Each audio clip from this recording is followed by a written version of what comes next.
La salute è vista come concezione globale, ma anche la prevenzione e l'innovazione farmaceutica, fino alla comunicazione e alla bioetica.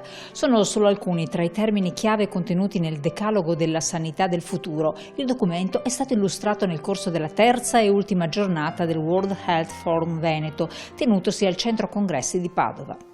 Obiettivo: concretizzare la visione alla base del World Health Forum, ossia quella che la salute e la sanità vedano viste in maniera integrata. Prevenzione, innovazione, ricerca, tutto concorre per dare vita ad una sanità del futuro che sappia mettere al centro il paziente.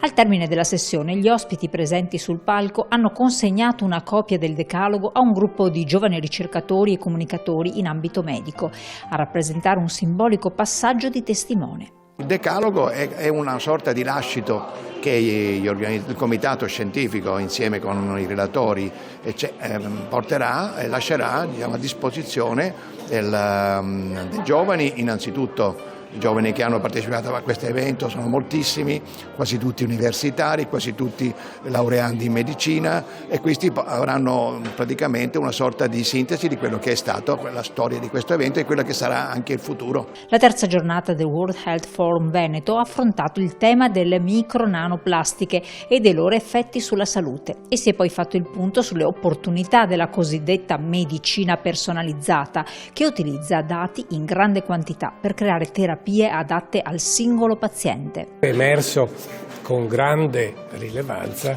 quelle che sono le prospettive del futuro, quindi avremo farmaci mirati e sicuramente la medicina personalizzata non solo sarà più precisa, ma risparmierà che cosa?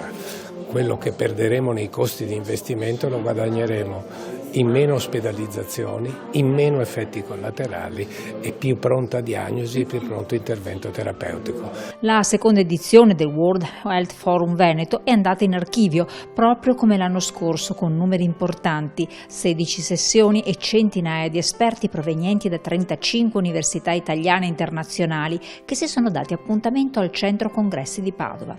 Un appuntamento che Padova vuole riproporre anche in futuro come diretta prosecuzione di un rapporto millenario e molto stretto tra la città e le tematiche legate alla salute. Sono stati sicuramente 3 giorni importanti di discussioni, confronti, di analisi, ma anche per affrontare le nuove sfide che sono legate a tutto il mondo della tecnologia, dell'innovazione, dei farmaci innovativi, delle terapie igieniche, di tutto quello insomma che oggi ruota attorno al mondo sanità, al mondo salute.